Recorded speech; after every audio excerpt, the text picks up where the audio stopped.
Troy, where are we? We are at the Sophomore Bar and Bites on Pearl Street in Boulder, Colorado. This is so exciting. Like, I can't even express to you guys like how exciting this is. Like, this is going to be a new adventure for us. My dear friend Corey is the GM of the Sophomore on Pearl. It's a sports bar. Bunch of TVs here. The tater tots are fire. The food is great, and I've known Corey for so long now, and he's been so dedicated and getting into the restaurant business, into the restaurant industry, and he's been so gracious to help me and Troy have a space for us to podcast, especially in Boulder. It's such a sick spot, and I 10 out of 10 recommend, and I'm just so happy we can have a space and not do it in our bedrooms, and this is going to be like our spot for the season and just, moving forward. This is something that I've been like really wanting to do. Like, I've always wanted to start my own like podcast and like really make it professional and cool and nice, and just give the audience and the fans a higher quality production. So definitely a lot of kinks in the works. We set it up and we're trying to figure out our whole setup, but this is it right now, and we're downstairs at the Sophomore right now, and this is just a new exciting adventure that Troy and I are going to embark on. Yeah, thank you to Corey, and thank you to Nikki for making me think about tater tots at the beginning of the record and not at the end when I can actually eat them. Well, we can get some at the end, if Corey wants to hook it up. But I'm looking at him right now, so see, He always hooks it up for me. He's a great guy. You don't need to hear from me. You'll get to know him at the end of this episode. But Buffs, eh? CU Buffs play tonight. The men are in Washington going on a road trip. We know that the Buffs are just not the best on the road. They're 0-4 in true road games, and it's been certainly an up and down battle for them in trying to really find their identity on the road and play like they play at home. I mean, when you're undefeated at home and you can't take that style of play on the road, it's just an interesting dynamic that we've always seen within this team. And they've beaten Washington already this year. They were shorthanded a bit, and now they got some players back. So yeah, a 9 p.m. tip. It's really late. But we'll see if they have a healthy roster too. I mean, Cody Williams has been playing so well. He's Pac-12 Player of the Week this week, and we want to see that same defensive and offensive production from him. And I'd like to see Tristan Silva. It's like I think we've seen some slow starts from him here and there, but I think if they're going to win on the road, they're going to need all their firepower to just get back into the winning column. Yeah, recording on Wednesday before the Washington game, so whenever you guys are listening to this, we're filming it before the road trip starts. I thought that they found some things at home last week. 3 straight wins at home after that miserable road trip that they went on. But they're kind of behind the 8 ball now. They're 0-3 on the road in the Pac-12. The loss to Cal is a terrible loss. You said about Tristan Da Silva. It felt like in the Oregon game last Thursday night, the second half, he started to kind of find his flow a little bit. The first half, he was really having a rough time. But he had a great second half, and then he took that into the Oregon State game. He played a lot better. We'll see if he can bring that on the road. The Buffs certainly need all 3 heads of their kind of 3-headed monster to be firing. Tristan Da Silva, KJ Simpson, Cody Williams. You mentioned it. Cody had a monster weekend. He has been excellent since coming back. Now he's starting to find the shot again. The two-way impact is still there. But the Pac-12 is going to be tight somehow, despite that the 3-game losing streak on the road. CU sits a half game back with a chance to move into the tie for the Pac-12 lead tonight. And Arizona's looking a little shakier than maybe we would have thought. Oregon has obviously dealt with injuries of their own, like the Buffs. Dropped that game on Thursday night last week. So big game tonight for CU. You think tonight against Washington and then on the road against Washington State, you think you got to get at least a split? Washington's kind of on the downswing right now. I was a little higher on them coming in, and they haven't played as great of late. They've been sliding. They got bailed out by a buzzer beater last weekend against, I believe it was Cal. So yeah, big opportunity tonight. Buffs are favored, which is a little curious considering their road resume, but should be fun tonight. Conference play, always a battle on the road. I know it's kind of crazy. It feels like, the season, it's like we're definitely in the midst of it still, but it's like winding down. Like the women only have 4 more games at home, which is nuts. Yeah, Eddie Lampkin, he's been such a compelling piece so far in the season. I mean, there's been certainly up and down games. Oregon, he didn't show up very much. He had 5 points there. Oregon State, though, 17 points, and against USC and Cal, double digits as well. 22-point game against Cal, but I mean that was the Cal game, a very frustrating game. Another on the road. I mean, if the 3-headed monster as you mentioned, but Eddie Lampkin is like he's definitely a fluctuating piece where he gets in foul trouble here and there, and I think that's going to be another, of course, big key for them is keeping him out of foul trouble because he makes such a difference on the court with his physicality. He can just shoot it right under the rim and just kind of be that post player that they need. I mean, they have a lot of shooters, but Eddie's like that guy you can just throw it to if he's in his spot, and then he's going to get a bucket, and that's all you really need. So I just want to see some some more production out of him on the road. I think he's like definitely on the up and up here, and he's such a compelling and like game-changing piece when he plays good. Yeah, he's such a great glue guy, kind of, isn't he? And you don't see that a ton as centers. Like coming into the season, we talked about Luke O'Brien as a glue guy. Coming off the bench, he can fill in a starting lineup. Mm-hmm. But Eddie's kind of been that guy in the starting lineup. He rebounds the ball really, really well. At the Buffs as a team have rebounded the ball really well all year. A lot of that is due to him and the size they have on the wing. He's such a good passer. They get it to him in the high post. They get it to him in the low post. They're really good in Tad Boyle's new 5-out system, cutting off of him. Eddie's done a great job finding guys. So he's been a great connecting piece. You mentioned the foul trouble. That's something that he's got to avoid. It feels like Tad Boyle's kind of been experimenting with the backup big rotation all year. Hassan Jobe had a career-best 10 points against Oregon State. That was big for him.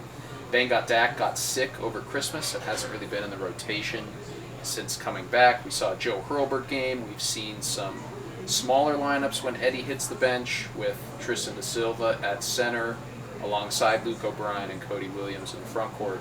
I would expect some more of that because I'm not sure Tad totally trusts Hassan Jobe in these, you get in the second half of some of these league games, especially with the bubble situation right now, which I'll get to in a minute.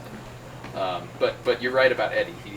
He's been a wonder for the Buffs. He's been better than anyone could have imagined. He's a big part of why that starting 5 is so dangerous when they're out there together. The bubble situation? The bubble situation's looking tough. It's looking tough. Tell us about it. They're out of the Buffs are out of margin for error, basically. You don't get losses to Arizona State and Cal. And look, the Pac-12 right now, it's just not a very strong league. There's a lot of middling teams. You have Arizona, who is not world beaters by any means, but they're safely a tournament team. But then you look around, you've got Utah's probably safely in the tournament right now, and then you've got teams like Colorado, teams like Oregon. Washington's kind of fallen behind a little bit. Washington State, Arizona State, these teams are kind of on the outside looking in right now. The Buffs, they don't have a lot of margin for error. Their non-conference schedule was not good. 227th ranked non-conference schedule. The committee's not going to love that. Mm-hmm. The committee's not going to love a loss to Cal. That looks pretty poor. The Buffs' win over Miami in Brooklyn is slowly dwindling as Miami finds itself near to the bubble. So the Buffs, they've got some opportunities this weekend in Washington, especially Washington State on the road. That would be a quality win. Utah on the road is coming up on the horizon. That would be a quality win. They still have to host Arizona, get a chance for revenge from their 47-point drubbing a couple weeks ago. And they've still got Oregon on the road, so they have some chances, but they can't take any more bad losses. The margin for error is low heading into this point in the season, and that's to be expected with some of the injuries. But now they're back healthy, and pressure's on. Yeah, certainly. I mean, a win against Arizona could definitely shift the tide there, but Arizona, I think the way, at least that showing against Arizona, I mean, they were just outmanned. Like, they were so big in that matchup that the Buffs couldn't effectively defend them. I mean, they just ran all over them on both ends of the court in that game. But yeah, we'll see what this road trip has to offer. I mean, I'm I think, positively one win. I mean, Utah's been a, interesting team, at least at the beginning of the season. They were getting some wins there, and, I think more surprising than we anticipated, because Utah is always like a team that flies under the radar here, and it was certainly a rivalry game there, but I think Washington State could be the one where they could get back into the win column. But I mean, Utah with the Lawson Lovely revenge game. Oh, yeah. They're playing some good ball, though. Brendan Carlson, Gabe Madsen, Lawson Lovely. Playing some good ball. Yeah, they're good sides. They're big guys. Out in Salt Lake. Now, I think we're still taking on the topic of basketball. I think we want to go to the women's team. I mean, what a weekend. Like, what a insane week they have. I mean, that loss against UCLA, it was definitely heartbreaking, but to see 11,000 plus fans have a sellout game like that, it was historic. Like that, that's never happened, prior. I mean, it hasn't happened in a while for CU women's basketball, and like that, everyone in the community is just coming around this team and recognizing the talent and the, excitement that J.R. Payne has built within that program. I mean, even the Stanford game, I went and covered that with you, and just the atmosphere, it's like, this is going to be a team. I mean, I think it's certainly trending towards them hosting in the tournament, because they are, the top 3 team in the nation, and they are getting a lot of ranked wins under their belt, which is always good to see. So, this has been a really exciting week for them, and they're going up to taking an Oregon road trip and they're playing Oregon State, which is ranked number 25. But I mean, if CU can take down Stanford, easy breezy, and USC, I think Oregon State's not going to be as threatening as what was given to them in the UCLA California run they had. Yeah, Pac-12 is tough, though. I just talked about the Pac-12 and the men's side being kind of down. On the women's side, it's it is different on the quite women's the side. opposite. So they got through the first. They got the really brutal stretch at home last weekend, and they and 2 weeks ago lumping in Stanford, and they went 2-1, which is big. You get the win over Stanford. Tough loss against UCLA, who's a really good team. I felt like the Buffs were kind of not surprised, because that's the first thing that sticks out to them when you watch them, but kind of taken aback at the fact that the Buffs, their size is such an advantage for them on 95% of nights, and UCLA has the same kind of size, where now it's kind of an even matchup. UCLA dominated that game on the glass, but then I really like their response. About they get less than 2 days, Sunday afternoon tip against USC, really resilient win. They weren't shooting the ball well. Really kind of a low-scoring, gritty game. They had to play a weird last 5 minutes after Juju Watkins fouls out. You don't really plan to play against a USC team for 5 minutes at a time without Juju Watkins on the floor, so they become not harder to guard, but just such a different team without a scorer like that on the floor. So to be able to adjust on the fly, make a couple key plays. Jalen Sherrod with a big assist to Aaron Vonleh for the go-ahead bucket. Just the same, so many players on that team just make big plays when it matters. They were missing Sarah Rose Smith last weekend due to a mild concussion. She should be coming back soon. That'll be big. They really could have used her when they were getting smoked on the boards against UCLA. But that also, it's a good learning experience for them, I think, to have played a game like that, where now we've been presented with this team that is bigger than us in UCLA, and they're beating the crap out of us on the boards. That's, you would rather that happen now than you get to a tournament game, a Sweet 16 game, and now you're down 10 on the glass, and you don't really know what to do. So it was a good learning experience for them. This weekend will be lighter, you're right, but Oregon State's no joke. They're a lot better. They had a good run in the Pac-12 tournament last year when I was down there in Vegas. Reagan Beers from Colorado, I believe, Valley Christian, teammate of Kendall Wetta, if I'm not mistaken, in high school. She's averaging about 19 points, 11 rebounds right now for the Beavers, just cracked the top 25.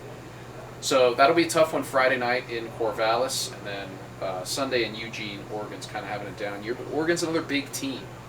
So, you get kind of it's good experience in this league, because you kind of get a different test every night. UCLA went to Utah on Monday and lost in a really, really entertaining overtime game. So any given night in the Pac-12 on the women's side, you never know what's going to happen. You definitely get a lot of different looks with all of these teams. Oregon 2-5 in the Pac-12 play, and Oregon State currently 4-3 in conference play. CU 6-1 and 16-2 overall. I mean, they've just been absolutely dominating. But I definitely agree with a learning lesson from UCLA. I mean, size was definitely a concern, rebounding, but you look at that, you go back in the film, you look at that tape, and you realize kind of those problems they need to fix, and they certainly had quite the turnaround game against USC, which is also, a ranked program. So yeah, the response is encouraging, because in a conference this deep, I've said it, J.R. Payne said it, you're not going to win every single game in this conference. You're probably not going to win. 16-2 is going to be stretching it. 15-3 is going to be probably pushing a little bit. It's hard to maintain that. So being able to bounce back and not letting one loss snowball into 2 or 3, kind of like we saw on the men's side on the road a couple weeks ago. Being able to avoid those extended slumps, that'll be big, especially with the goal to host that opening weekend. Fun fact from our good friend Brian Howell: Colorado women's basketball has already had more fans for the 10 games at the Event Center than it had for 30 home games over the previous 2 seasons combined. Good stat. I know. I was like, yeah, Brian always comes in with the good stats. Good stat. He does such a great job covering that team and gives us like those extra tidbits of, wow, this team is doing things that this program has never done in its history. So, thank you, Brian. I think taking a sidestep to football, I think we haven't really talked since the coaching moves with Pat Shurmur being named the offensive coordinator. I think we definitely saw that one coming. We kind of unofficially alluded to it, but now it's official. Yeah, now it's official. Brett Bartolone is the tight ends coach, and Jason Phillips is the new wide receivers coach. So I think, it's definitely a new offensive look. I think of so many weapons this year. They have Shurmur, they have a new offensive line. This is I think you hear it in the well-off videos and stuff, but this is the season of expectation. This is the season where they've already laid the foundation. You've already seen what this, team can do. I know, of course, Sean Lewis was leading their offense, but, it was still a fine offense. Of course, he couldn't seal some games there, and towards the end it was just, the downfall of that. But I think a lot of that, too, was on defense as well, and defensive coordinator position is also open with Charles Kelly moving to Auburn, his alma mater. It's there's so much. It's similar to last year where there is a lot of nuance to it and what we're gonna see, but I think it's good having those same guys, at least Shurmur and Brett Bartolone, in those positions, because I think just from what I've seen, I think it definitely varies from program to program, but coaching and stability definitely is kind of a fault of performances during the season. I think it's hard to compare to the 2022 Buffs, but it was just a sense of it was not fully all there, and of course it was the offensive line and having G5 guys coming into FCS guys coming into a program trying to guard against Power 5 defensive linemen, and now we're seeing a lot of Power 5 guys coming into that offensive line. So there's it's exciting opportunity just with the talent and the depth and definitely the competitive nature, at least we've seen early on. They had military training. Do you think you could have done that? Do you see on they are doing military training, I think, a couple workouts. Yeah. I think it was yesterday, and ROTC came in and kind of whooped them. They gave them a good workout. They're definitely conditioning and getting a lot bigger. So I'm excited to see what Pat Shurmur does. I think the biggest thing that we're seeing is more committal to the run game. That's would you say that's number one? I feel like number one could be protecting Shurmur, and number 2, committal to the run game. Yeah, I think they go hand in hand. I did want to shout out Brett Bartolone and Jason Phillips. I do love the hires. Brett Bartolone moving from wide receivers coach. As you said, one of the best rooms on the team last year was the wide receiver room, so that's good. Also has experience with Dion at Jackson State. I believe was the OC at Nevada with some good offenses with Carson Strong. Jason Phillips is a longtime wide receivers coach. Played with Dion with the Atlanta Falcons. The 1990s. He was at Houston during the Case Keenum years. Those were some record-setting offenses. So love the two hires there. You're right about Pat Shurmur running the ball, protecting Shedeur. They go hand in hand. I'm fascinated to see what it looks like because there's a couple of different elements to this. Last year you got the experience of Shurmur as the play caller, right? But he was kind of ordering off of a different menu. He was kind of calling Sean Lewis's offense. And I know that Dion has said that Pat Shurmur and Sean Lewis and the other position coaches all collaborated on the scheme, but it's primarily the coordinator's offense. Now with an off season, what does Shurmur's imprint on the offense look like? We know he's got NFL credentials. He's been an OC at 4 different spots in the NFL. He was the head coach with the Giants for a couple of years. And I do expect them to not move away from kind of that spread out look that they were in because Pat Shurmur is an Andy Reid guy. He worked under Andy Reid for a while in Philadelphia, so you're still going to see a lot of that spread out West Coast kind of style that we saw Shedeur play so well in when he had the time last year. But I do think that Shurmur is also going to come in and he's going to implement a more measured, a more balanced approach. In his stops at the NFL, he used a lot of under center, a lot of 2 tight end sets. Still mostly in 11 personnel with 3 receivers, but still a lot of 2 tight end sets. Going to be a lot more commitment to the run, outside zone, inside zone. He loves the zone run schemes. I am curious to see the tight ends too because I think that you put 2 tight ends on the field, you get some bigger bodies out there on defense. It gets a little bit easier to throw the ball. If you can run the ball from under center, that opens up a lot of play action.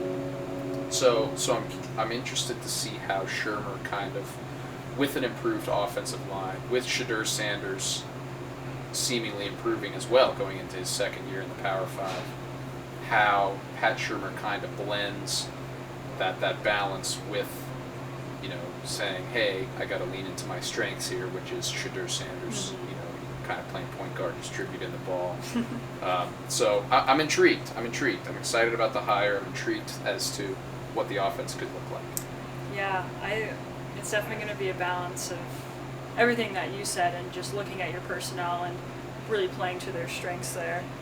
I mean, this wide receiver core, it's going to be, I think, once again, a primarily passing attack because that is working to Shedeur's strength and the weapons that they have. I think you can run out some running backs as well. I think, it's going to be a primarily passing attack once again, but I think more push for that run game. Camp is going to be a war. Oh yes, it is. I know we're going to get to the defensive line with another name in a little bit, but even just touching on the wide receiver room, you've got Will Shepard coming in, you've got LeJohntay Western coming in, super productive at FAU. You've got Terrell Timmons coming in, you've got Jimmy Horn back, you've got Omarion Miller back, you've got Travis Hunter back with potentially a limited snap count, maybe. We don't know. I don't know if that's something that they're thinking about doing. You've got these freshmen coming in, Cam Michael, Draylon Miller. It's a lot of names. Even in the running back group, Dylan Edwards, Alt McCaskill will be back after redshirting. Sivion Wilkerson will be back. It's going to be a battle. Yeah. In camp for sure. I expect a huge year from Dylan Edwards. I think this is going to be, at least those flashes that we saw. It's we'll see how Shurmur incorporates him on both the passing and the run game. But this is going to be he's going to be such a key piece of moving the chains. Pat Shurmur loves to screen. All you Bronco fans, you know what I'm talking about. Pat Shurmur loves to screen, but Dylan Edwards in open space, getting the ball on a couple screens, be a good fit. I know that the Sean Lewis screen experience was less appreciated, less productive, but could have seen Jimmy Horn a little bit more in that. Yeah, maybe. That'll be interesting too, because Jimmy Horn and LeJohntay West are both kind of slot, not exclusively, but more comfortable in the slot. Mm-hmm. So that'll be kind of, obviously the receiver room as a whole will be a battle, but that'll be kind of an individual kind of position battle to keep an eye on as we get into camp here. It's definitely going to be a war. I hope they let us in practice this year. I think last year they let us into... Don't ask for too much. I know. Pushing it. I know. If anyone's listening from the CU Buffs football program, one practice, maybe two, go in and see what all the new guys, get to know them a little bit better, their playing styles. Maybe we could make it a weekly thing, huh? Yeah, perhaps. More access the better. You know us, nosy media. We love getting into it and really seeing. So we hear all the comments from the coaches. We just want to watch football, guys. Yeah, we just want to see a deep ball to Travis Hunter. That's I think that's what we're all fiending for. But on the recruiting trail, B.J. Green, former ASU Sun Devil and current Washington commit, edge, he's going to be visiting CU this weekend.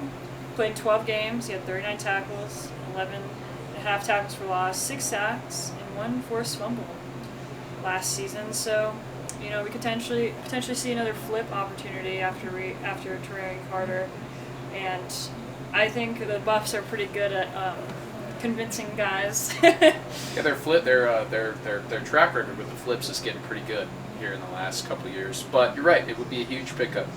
Obviously, B.J. Green looking for a new home after Kalen DeBoer left to go to Alabama. And it would be a big pickup for the Buffs, who've gotten a lot of talent on the defensive line, but this would be one of the more kind of established, proven guys. Very versatile. He was the fourth freshman in ASU history to lead the team in sacks a couple years ago. One of the other ones was Terrell Suggs, so decent company to keep there. That's a name. He's a really versatile rusher. You can play him on the interior, you can play him on the edge. Obviously, we don't know what the scheme is going to look like yet defensively with no coordinator, but if they end up in a 3-4, you can put him as a 3-4 end, put an edge outside of him. He's been effective rushing from the inside. He was really productive last year, as you mentioned, with the 6 sacks, 11.5 tackles for loss. That's a lot. And it's a different look that he would provide as kind of a pass rusher on the inside next to a guy like Chidozie Nwankwo, who's more of a run stuffer, first and second down guy, kind of a pocket pusher. B.J. Green would give them kind of a different archetype in that spot, a guy that can play on third downs, a guy you can kind of move around and be a chess piece for whoever the defensive coordinator ends up being. Yeah, I think certainly the trenches are such an important factor in this offseason in rebuilding both sides of the ball there, and I think the pieces that they've added on the defensive line are going to help stop the run, because that was certainly a low point in the Buffs defense last year. I mean, they did have some games where the run was, more limited, but overall, I mean, that defense was just, it was one of the worst in FBS. Yes. So whoever this, I mean, they're looking at... One of us being a little generous. I'm nice, I cushion things. Linebackers next. Need more linebackers. Defensive line linebackers. You can never have enough. Like we said, there's 14 receivers. I know, it's according to our chart Colorado right has now. such a good history of linebackers with Nate Landman and Carson Wells, and even Quinn Perry at the beginning of the season. He was a productive player. I mean, just a matter of putting them in the right spots. Trevor Woods, we see him maybe playing linebacker a bit, or do you think if they bring in another linebacker, he'll go back to playing safety? I would like to see him back at safety. I would Yeah. like to see it felt like kind of a necessity move because they were running out of capable linebackers. Obviously, the Jawan Mitchell kind of deal all year where he fell out of favor with the coaches, some off-the-field problems that he ran into. I would like to see Trevor Woods back at safety, though. I think he was better at that spot. He did an admirable job filling in at linebacker, but you can kind of tell that he was a safety that was playing linebacker, just not used to playing 5 yards off the ball rather than 12. Mm-hmm. It's so different to see the game from so much shallower depth. That's what I was looking for. Especially size too. I mean, it's Trevor Woods going up against. And it's hard to ask a guy who is the size of a safety. I don't have Trevor Woods' exact measurements right now, but it's hard to ask a guy who's the size of a safety to get up there and bang in the run game for 30 or 40 run snaps against guards and fullbacks and guys coming up to the second level. He's just not big enough like a traditional linebacker would be to take those on, especially as we move into the Big 12 with some more teams that do like to run it. Obviously, Utah is coming with us. They will be ready. Run the shit out of Utah's the ball. ready to beat the crap out of everyone in front of them. So I would like to see some more linebacker depth, and then Trevor Woods can move back to safety. Because I think that was not having enough linebackers was part of the, and having more safeties than linebackers was part of the reason he was forced to move last year. Yeah. So we'll be looking at some linebacker targets. They did get Jalen Wester in, the brother of LeJohntay Wester. Really productive. He's been productive at FAU. We'll see if that translates up a level into the Power 5. But would definitely like some more competition to come in at that position. Yeah, I think that's, it's such an interesting storyline this season is just the defense. And who's going to be this figure to turn it around and look at all the assets in front of him and, construct something that is viable to, stop the run, be well in the pass game.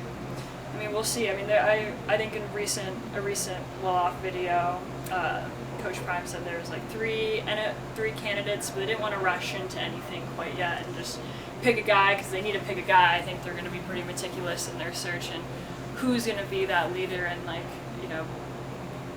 establish a defensive identity that the Buffs really lacked last season. I do love the speculation after the NFL guy thing came out in the well-off video. Now every time an NFL defensive guy gets let go or becomes available, the speculation, Vic Fangio this morning, I think he's going to the Eagles, is the broad assumption. But the Packers fired Joe Barry today, and then that was another one where if there are any Packers and CU fans, I don't think the approval rating on Joe Barry was all that great in Green Bay. But it's funny every time an NFL defensive guy gets let go. Now, after that well-off video, the antennas are up. The Buffs' antennas are up. They're ready to go. Yeah, speaking of the Packers, I'm a 49ers fan, as I voice on here, but I don't voice on Twitter very much, but I love my Bay Area teams very, very much, and the 49ers are Stop. He's a Seahawks fan. Aren't you? Nigel also told me you were a Packers fan. I'm not a Packers fan. Yeah. I was rooting for the Packers because they were playing against your team. Okay, yes. I'm a whoever's playing against the 49ers fan for the next 3 weeks. Yeah, so me and Troy have a lot of friction, at least right now. We're usually pretty chill, but now he's so salty that Geno Smith and Pete Carroll couldn't do it this year, and now he has no head coach, and he's left with pretty much DK Metcalf and Tyler Lockett on a good day. We're in a soft... Tyler Lockett's good days are few and far between now compared to a couple years ago. How does it feel for the sun to shine upon you when your quarterback throws 4 interceptable balls that all end up on the ground? Yeah, I'm in a good mood. Well, I mean, at least Go Lions.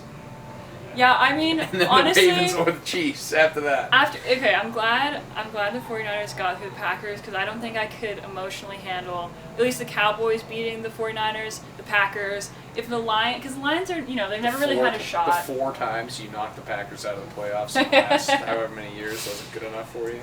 If the 49ers were to lose to a team, I would be okay with it being the Lions. So that's my piece. But I don't want that to happen. I hope you lose to the Chiefs just for maximum pain. Maximum pain. Yeah, that would be probably the worst outcome. Especially I work on the Super Bowl, so I don't really get to enjoy it. Well, yeah, so that kind of sucks. But I'll be watching the whole game. I hope you don't enjoy the Super Bowl either way. Yeah, dude. Respectful. Yeah, I mean, I think we're at a good spot and just talk about all our topics, the off season. Not too much football stuff's going on, but of course every week there's a new adventure, and I think hopefully maybe sometime in February, like they did last year, we'll get to talk to the coaches and get to meet them, press conference style. And at some point between now and September, we will get to come on here and talk about a defensive coordinator. Well, hope so. But thanks, guys, for tuning in. I'm so happy. Corey, do you wanna come say hi? Just come say hi. I'll This step in. is You have my a choice now. Yeah, I mean, I Put kind you of on the put you into spot. this. This is my good friend Corey and the GM of the Sophomore. You can say whatever you want, and thank you so much for all of this. Like, this is amazing. Of course. I don't have much to say other That's than, okay. you know, Let's come go, to bud. Sophomore. I just took over ownership. Ownership. You're not the GM. Not the GM. Well, I'm kind of like the GM. Yeah. You're like the guy. He gets to be whatever Kinda he wants now. Yeah, true. Yeah. Sorry, I don't mean to put a label on him. He's awesome. That's his label. Come to the Sophomore. Come grab a drink. That's all I got. It's a great place to watch sports. There's so many TVs. There's a lot of big TVs too. Like wherever you sit, you got a good view of the game. Well, thank you for tuning in, guys. Thanks, Troy. I mean, do you have to? Can I stop saying thank you to you? I mean, you just roasted the shit out of me. You can stop saying thank you to me whenever you want to. Okay. Well. I will continue to roast you about the 49ers, regardless. Yeah. I mean, it's kind of inevitable with you, and I'm gonna keep standing my ground because you're not the playoffs. All right, guys. See you next time. Potentially at the Sophomore. Hopefully, we make this a weekly thing. But yeah. Peace.